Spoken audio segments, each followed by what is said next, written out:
Major League parks. I've been to spring training parks. And I know baseball etiquette as far as being in the stands. I'm no heckler, okay? I'm not the guy who used to go to the Spectrum. Remember, he used to give Charles Barkley a hard time. He had season tickets right near the bench. He wouldn't stop for 48 minutes. That's a heckler. Now, I've been known to go to spring training and Jack Russell Stadium or the new ballpark now. You know, when the pitcher's out there and he's getting line drives, Lena's hit at him out of the ballpark. I've known to shout out, hey, where's the ground crew? Give this guy an L screen. Put an L screen in front of this pitcher. That's not heckling. That's friendly chatter. That's home field advantage chatter. It could be heard because it's like a morgue in Clearwater. Okay? So I know etiquette. So I want to make myself clear when I paint this picture and explain to you how this major leaguer acted on a beautiful Sunday afternoon in Anaheim. All right? So, it's 2011. All right? I have a good friend of mine by the name of Greg Mueller, poker player friend of mine. And, you know, when Greg's in town, he loves to go to Major League Baseball games. And this particular day, he invites me to the Seattle Mariner Angel game at Anaheim Stadium. And Greg, he don't go to a Major League game unless we're sitting in between the bags 2-3 rows deep. And I don't blame him. I don't go either. I got to be up front. Well, this particular day, we're sitting behind the Mariners dugout, which happens to be on the first base side. Okay? And we're sitting in the second row. And Greg's a big guy. Greg's a former professional hockey player in Europe. And he's sitting in seat 1. I'm sitting in seat 2. And it's Erwin Santana. This is August 2011 versus Felix Hernandez. So this is a hell of a matchup. Keep in mind, the facts are these. The Seattle Mariners offense was pathetic that year. They struggled to get a run. A game. It was pathetic. And Felix Hernandez was the goods in 2011. I mean, here's a guy, he'd go out there, throw 7-8 shutout innings and give up 1 run and get a loss. And Erwin Santana, I believe, it was the year he threw his no-hitter. But he, at that time, was pretty, throwing good baseball. So, we're watching the game, and right in front of us is a stairwell in the dugout where ball players can go out of the dugout, right, exit to go in the field, and come in from the field where the manager, the bench coach, the pitching coach are one step up on the steps where they do their managing.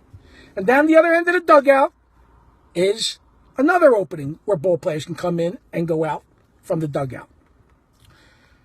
I don't know, by the 3rd inning, 4th inning it was, 5th inning, it's a Sunday beautiful afternoon, and I'm not shouting.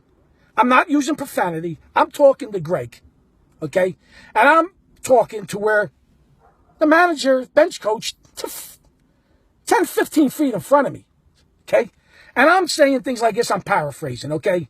I'm saying to my friend Greg, my God, Greg, this is pathetic, this team. I've seen better plate appearances on a college level, junior college level. And I'm saying it like that, and they can be heard. I'm not talking to nobody but my friend.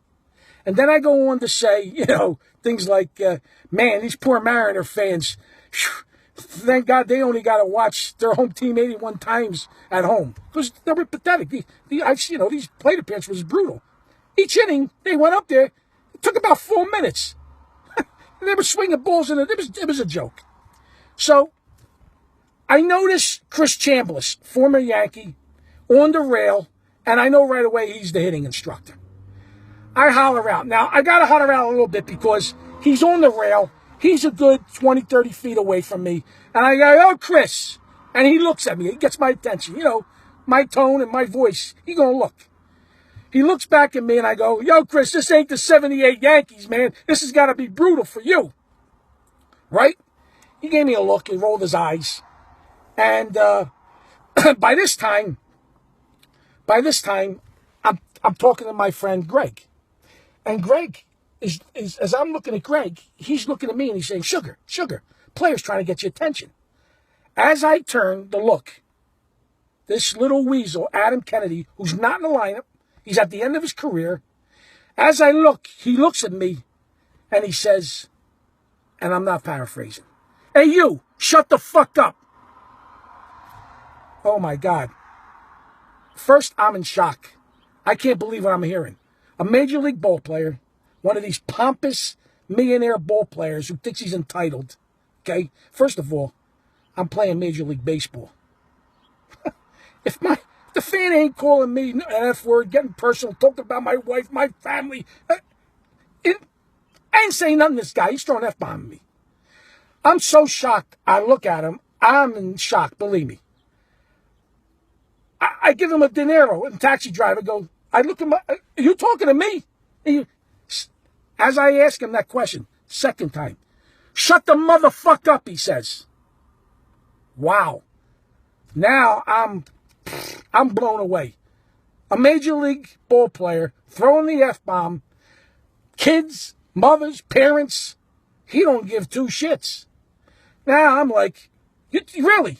I said, "What do you got?" Now I start razzing. "What do you got, rabbit ears? What are you, a tough guy? You want to motherfuck me?" No, I didn't curse. I said, "You want to talk like that way to me? In front of your ball players?" Like, he's staying over there. Now, then when I give him one of them, I said, "You're a real tough guy over there. And why don't you say that to me outside?" He goes, "Shut the fuck up," for the third time. Wow. Now, Adam Kennedy, first let me tell you something. I'm a baseball guy. I know you don't know that. But you could have came, walked down the dugout, which you didn't do. You stood by your buddies, your major leaguers. You could have walked down the dugout. You could have called me over. Nice, "Hey, buddy." I go over. You say to me, "Hey, pal, can you just take it easy? I know it's August. You're 29 games behind in last place." Yeah, I'm a baseball guy. I'm like, okay, I got it. I get it. No, you didn't. You want to throw F-bombs at me, okay? By this time, the inning happened to be over as they're coming in. As I turn, I believe it was the manager. It was the manager, bench coach at Pittsco. I believe it was the manager. He stands up on the step. As I look at him, in this tone, my right hand of God, you can strap me up, I'll take a polygraph. Okay? "Hey, you want to fucking stay here? You'll shut the fuck up." Oh, my God. I can't believe this, how a Major League manager, a ball player, screaming, hollering for no reason at me, okay, throwing the F-bombs. By this time, the ushers come down. "Sir, can we talk to you a minute?" I said, "For what? Can you step out here?" I said, "No, my friend's trying to pick up me. Greg Mueller's trying to pick up for me," saying that the ushers, "You didn't do nothing. We're talking baseball." And all of a sudden, the ball players start screaming, mother F, cursing at him. I said, "For what? Sir, can you step out? We want to talk to you." There's $100 seats. I get out. I go up the concourse. They want to tell me that somebody in the dugout, they make a phone call, say, "Get this guy out of here because he's being a nuisance." They come down and remove a guy. I said, "You kidding me?" I said, "Are you telling me that a team like this from out of town, this is home field advantage. You're telling me if a guy makes a ball go through his legs and he comes in and somebody says, 'Hey, nice play, you butcher,' you're trying to tell me they get the call, the ushers, and they have a right to remove somebody from the ballpark?" That's insane. That's insanity. Okay? And Adam Kennedy, let me tell you something. I mean, you might be a nice guy off the field. You might be a nice father, great husband, and all that to your friends. But that day, you were a stone cold asshole. Okay? To do that, to act like that. Okay? You should be ashamed of yourself. And I know your former ball players and Major League ball players now listening to this. They know that's a disgrace. Okay? I wasn't talking to you. I never cursed at you. And for you to throw them 3 F-bombs at me, that's a disgrace. You should be ashamed of yourself. You understand? And I just feel that I wanted to tell that story. And that's just the way it is. So deal with that and live with that. Okay?